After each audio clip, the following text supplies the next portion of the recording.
bulan Ramadan itu adalah bulan Quran. Simbol yang paling benar-benar dimiliki oleh Ramadan adalah membaca Al-Quran. Sedekah itu menolak bala. Tidur aja ibadah. Tapi jangan berhenti di situ. Tidurnya aja ibadah, apalagi geraknya. Kalau suami istri itikaf gak apa-apa kan? Gak apa-apa. Cuma dipisah ya kalau itu. Ya iya, masa mau bikin tenda sendiri. dan yang membuat nanti syahwat sampai berhubungan itu dihindari. Waktu Dilewatin puasa, aja, iya. Waktu puasa jangan kumur-kumur. Jangan kumur-kumur. Makruh. Biasa Baru dengar seumur-umur.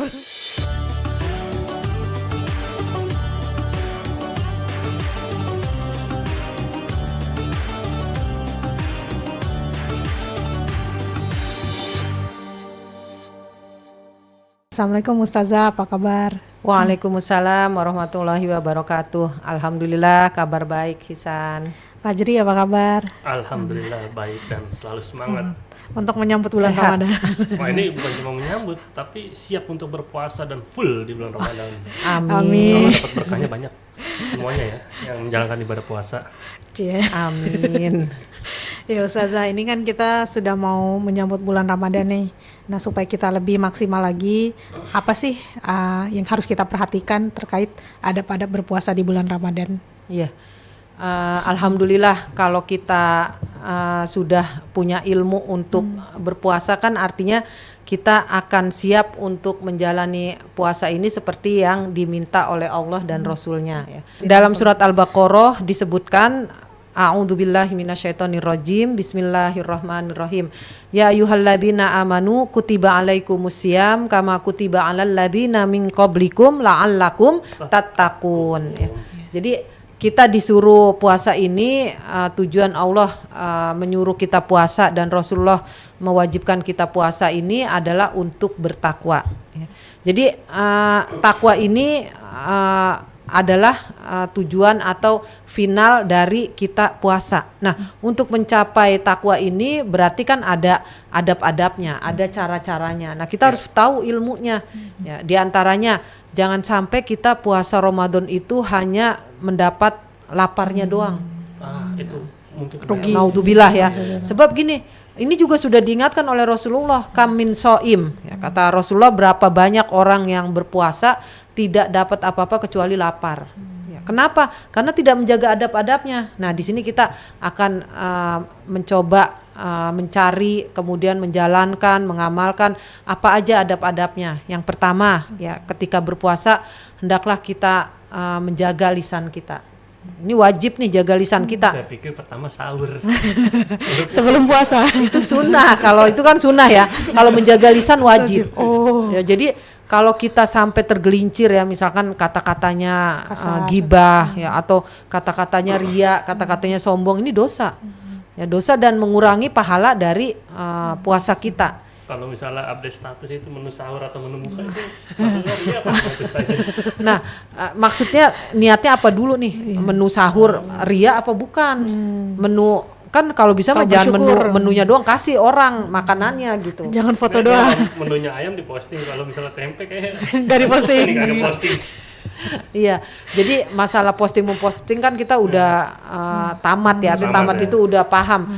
Jadi niat kita tuh apa gitu. Kalau niatnya kebaikan, Allah akan beri kebaikan. Tapi kalau niatnya ria, ya jadi dosa. Nah, ini puasa ini kita suami istri misalkan ngomongnya di komunikasinya diperbaiki, jangan saling menyakiti, adik dengan kakak ya. Nah, ini menjaga lisan ini wajib supaya puasa kita sempurna. Jadi adabnya menjaga lisan ya, supaya puasanya sempurna. Ya, kemudian kita disunahkan memperbanyak membaca Al-Qur'an. Jadi sahrul Ramadana sahrul Qur'an. Bulan Ramadan itu adalah bulan Quran, bulan diturunkannya Al-Qur'an. Nuzul Al-Qur'an. Bulan diturunkannya Al-Qur'an. Jadi yang paling ibaratnya simbol yang paling benar-benar dimiliki oleh Ramadan adalah membaca Al-Qur'an. Ya, bahkan kan Imam Syafi'i berkali-kali ada 60 kali hatam, kemudian ada yang 30 kali hatam, ada yang 10, ada yang 5 ya. Kita paling enggak minimal 1 kali hatam lah. Minimal tuh 1 kali hatam. Iya. Jadi kalau sehari 1 juz saja bisa, insya Allah. Ya, dan sehari 1 juz itu dicicil setiap habis sholat. Dua lembar, dua lembar, insya Allah selesai. Itu ada triknya ya katanya. Ada. Hitungannya. Jadi kalau mau 2 kali hatam berarti 4 lembar setiap habis sholat. Ya. Yang paling ringan aja deh, 1 kali hatam, ya berarti setiap habis sholat 2 lembar. 2 lembar saja ya. 1 kali baca. 1 kali baca 2 lembar. Oke. Gitu. Jadi kali 5 10 lembar kan berarti hatam ya, 1 juz 30 hari hatam. Jadi ini ya. Kemudian adab yang lain kita memperbanyak sedekah karena ini membuka hati kita, membersihkan hati kita. Kemudian daf'ul bala ya, sedekah itu menolak bala. Menolak bala itu menolak musibah ya. Mudah-mudahan Ramadan ini kita benar-benar khusyuk, benar-benar diberikan kemudahan, diberikan kebahagiaan, sehingga berkah semuanya ya. Dengan sedekah itu ya, sedekah itu dilipat gandakan berkali-kali, bahkan disimpan oleh Allah apalagi bulan Ramadan ya. Jadi berkahnya di situ, memberi juga termasuk sedekah, memberi makan ya, takjil. Ya. Makanya orang berlomba-lomba kan, sebab pahala orang yang puasa yang makan takjil kita atau makan sedekah kita, makanan berbentuk makanan berbuka puasa itu, kita mendapat pahala tanpa dikurangi pahala orang tersebut. Jadi kalau orang yang beriman hisan dimakan makanan, misalkan ustazah bersedekah makanan atau memberikan takjil, hisan makan, fajri makan, pahala puasa hisan fajri untuk ustazah tapi nggak mengurangi, tetap dapat hisan, dapat fajri, dapat pahala. Ya, jadi masya Allah. Sharing, saling membagi. Iya, biar semuanya dapat pahalanya. Iya. Jadi kayak tukeran gitu. Tukeran pahala. Tapi berkah. Tukeran kado. Iya, jadi berkah. Kemudian adab-adab yang lain, kita malamnya memperbanyak ibadah. Jadi bulan puasa malamnya jangan memperbanyak tidur. Ya, kalau siangnya kan biasa itu kenyang kan. Siang-siang ngantuk. Jadi sebenarnya kan memang benar orang yang berpuasa itu tidur aja ibadah. Tapi jangan berhenti di situ, tidurnya aja ibadah, apalagi geraknya gitu. Oh, berarti itu nggak boleh di stop. Jangan bukan berarti. Iya, harus ada kan ibadahnya. Iya. Kalau biasanya di stop aja Ustaz. Iya, tidurnya orang puasa ibadah ya. Jadi ngambil di situ ada tidur aja. Ada koma itu harusnya. Tidurnya orang berpuasa adalah ibadah. Bener, nggak salah. Bener. Apalagi gerakannya. Artinya lebih apalagi itu. Iya, ya artinya kalau nggak tidur doang gitu, mungkin bantuin istrinya, mungkin nyapu ngepel itu ya lebih berpahala lagi. Masak. Nyicipin nggak? Enggak. Oh boleh tapi nyicipin, tapi nggak boleh ketelen. Cuma di lidah aja. Di lidah. Dibuang lagi, dikumur-kumur ya. Boleh. Ya itu termasuk hukum nanti di bulan puasa tuh, mencicipi makanan, terus macam-macam lah banyak. Nah itu yang terakhir ya, kita berusaha menjadikan bulan Ramadan ini bulan keharmonisan. Jadi keharmonisan keluarga. Ya, suami istri, ibu bapak, anak, ya, kemudian saudara ya. Bagaimana keharmonisannya? Kita kan sahur bareng, kemudian buka bareng, terus bukber. Nah tuh bukber ya. Jadi banyak orang mengadakan bukber ini sebenarnya budaya yang bagus untuk kita. Tapi ya saya sih setuju nggak setuju, tapi kebanyakan pada flexing saja kalau bukber. Apa tuh? Biasa. Pamer. Posting gitu. Bukan sekadar itu saja ya kan. Pas bukber iPhone terbaru ya. Berarti ada riaknya. Nah itu yang harus dijaga adabnya kan. Gitu ya. Iya. Hati kan harus kita jaga ya. Ibadah hati itu sangat besar pahalanya. Ya jadi itu ya sekitar yang harus kita jaga. Di antaranya lagi nanti ini udah nih adab-adab ya. Nanti kan 10 hari terakhir itu ada malam Lailatul Qadar ya. Kata Rasulullah, taharru Lailatul Qadri fi asril awakhir. Carilah Lailatul Qadar di 10 malam terakhir ya. Jadi memang suruh nyari. Rugi kita kalau nggak nyari. Nyarinya gimana? Ya nyarinya dengan kita ke itikaf ke masjid ya. Jadi kan peluangnya kalau ke masjid itu walaupun tidur ada meleknya gitu, ada bangunnya. Tapi kalau di rumah suka bablas, sahur doang habis itu udah selesai. Iya. Tapi itikaf ini sunnah ya. Kalau perempuan apalagi kalau bisa itikaf di rumahnya lebih baik. Tapi di masjid boleh. Di masjid boleh asal dengan izin suaminya atau izin walinya, ibu bapaknya. Kalau suami istri itikaf gak apa-apa kan? Nggak apa-apa. Iya, Cuma bareng. bisa ya kalau itu. Ya iya, masa mau bikin Tenda sendiri. tenda gitu ya. Di halaman depan. Ya jadi itikaf ini menurut ulama ya bahkan berdiam sebentar aja di masjid itu sudah itikaf. Oh. Tapi ada yang mengatakan ibaratnya harus benar-benar niat itikaf dan semuanya dilakukan di masjid. Artinya siang malam ya menginap atau berdiam di masjid. Ya tapi kita boleh yang mana aja sesuai keleluasaan kita gitu kan. Kalau mau sungguh-sungguh ya memang benar-benar memanfaatkan mencari Lailatul Qadar ini di 10 malam terakhir. Tapi kalau nggak bisa nggak apa-apa aja kita sehari doang atau 2 jam Selang-seling tuh doang. saja biasanya. Ya, Malam malam ganjil ganjil. ya. Malam ya. ganjil ya. Karena kan Lailatul Qadar ganjil, diprediksi malam ganjil dan banyak hadis-hadisnya diriwayatkan bahwa yang terjadinya Lailatul Qadar itu adalah di malam ganjil. Tips untuk mendapatkan malam Lailatul Qadar Ustazah. Malam Strateginya. lebih baik dari Dari 1000 bulan 83 tahun. Jadi kita melakukan ibadah satu malam itu satu malam itu kan nggak mesti seluruhnya, mungkin 2 jam, 1 jam, mungkin setengah jam, mungkin 4 jam. Itu jaminannya garansinya 83 tahun usia kita.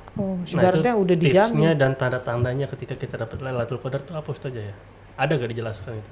Jadi kalau ciri-ciri Lailatul Qadar itu malam-malam ganjil. Ya, di hadis-hadis ini di keterangannya ya, malam-malam ganjil. Kemudian ada hujan tapi nggak deras, jadi rintik-rintik hujannya. Gerimis, genit gitu ya.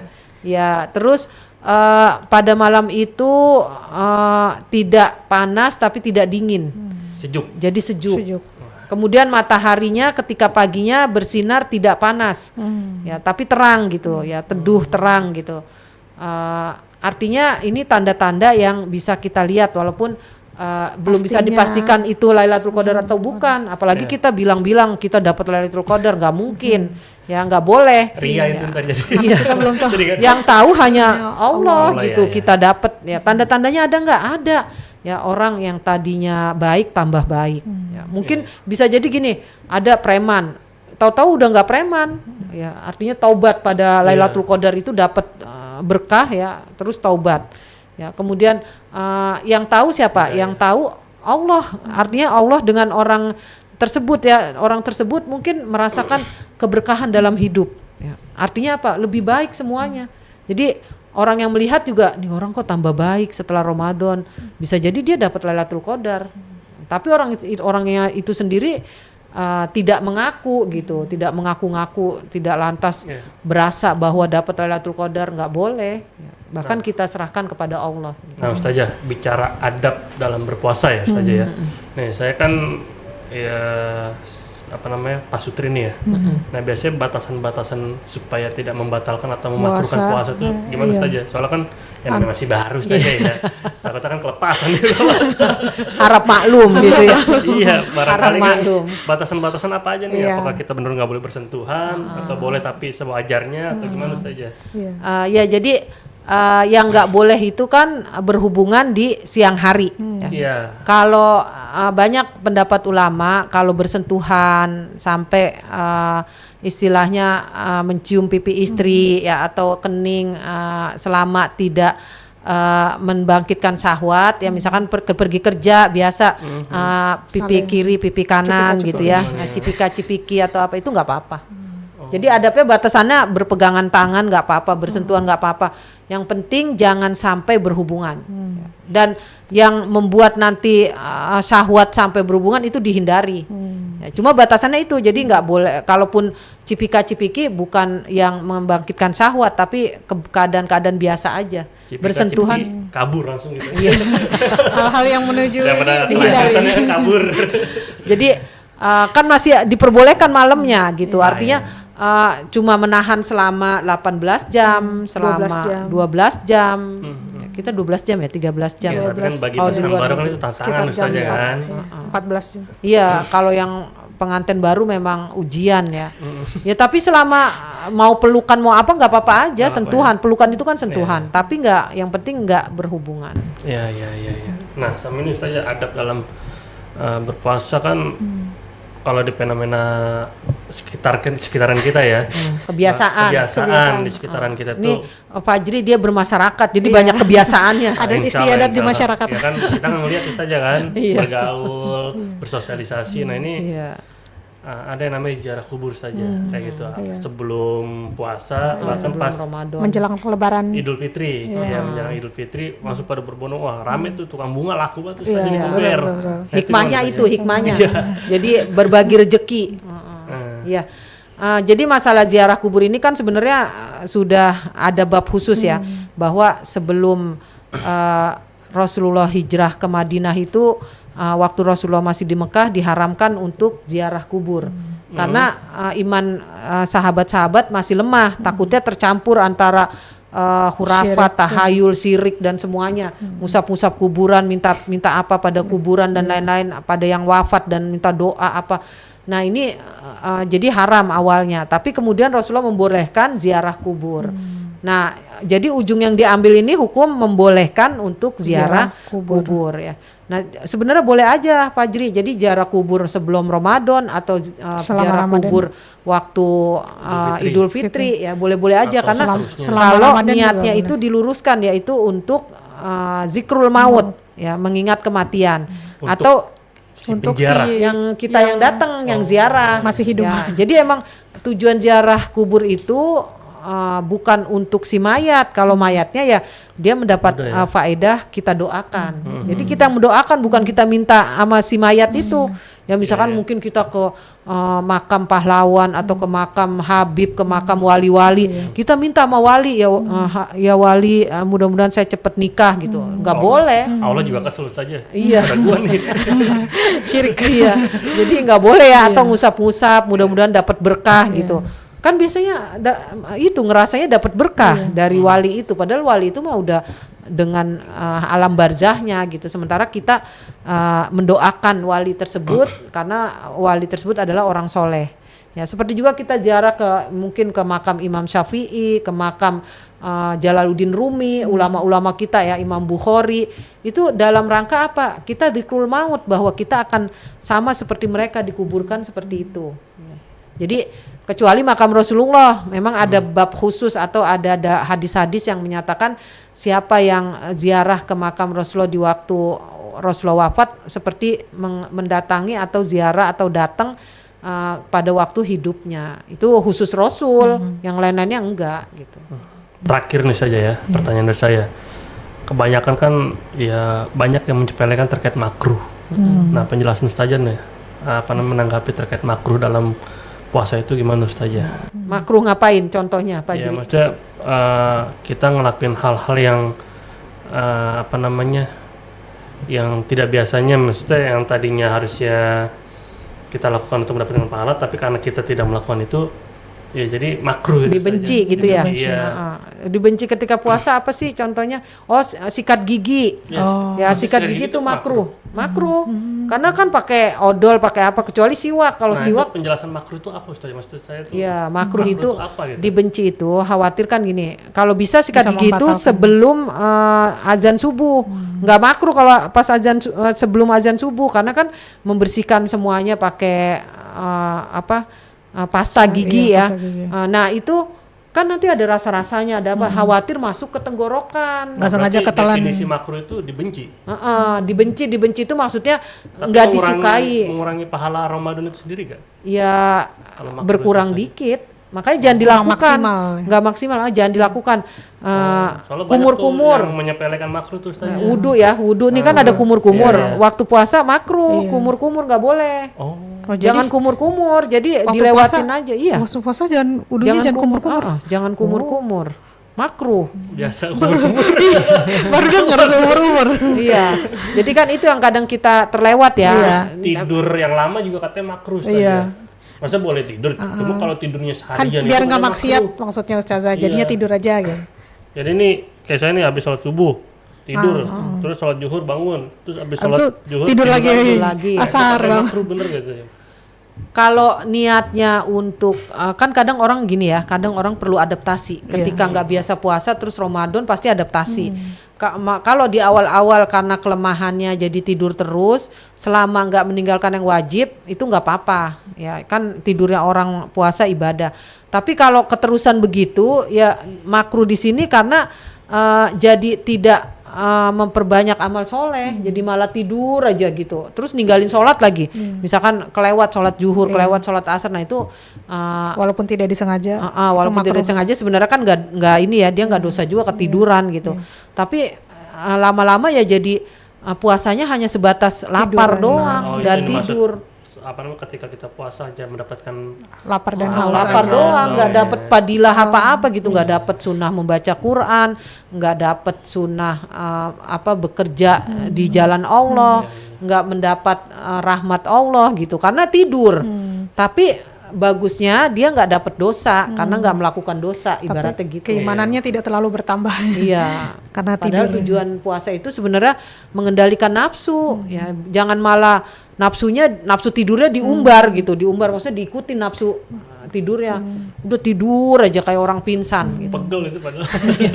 Dengan alasan menghindari maksiat. Ya, artinya kan ya kita sebagai manusia ketika berpuasa itu ya kalau bisa ya, memperbanyak amal ibadah, bersemangat untuk segala amal-amalan yang terkait di bulan puasa dan kalau bisa ya jangan mendekati makruh itu juga. Makanya harus punya ilmunya. Jadi tadi yang Ustazah bacakan ayatnya la'allakum tattaqun itu kan supaya kamu bertakwa. Bertakwa di sini yang udah takwa tambah takwanya, jangan bertakwa udah segitu aja. Ya, yang udah takwa, yang udah baik, yang udah bener puasanya tambahin lagi benernya, bukan malah begitu aja gitu. Ya, jadi la'allakum tattaqun supaya bertambah takwanya. Yang belum takwa jadi takwa, yang sudah takwa tambah takwa. Insyaallah. Bismillah. Insyaallah paham ya. Insyaallah saja. Wallahu a'lam.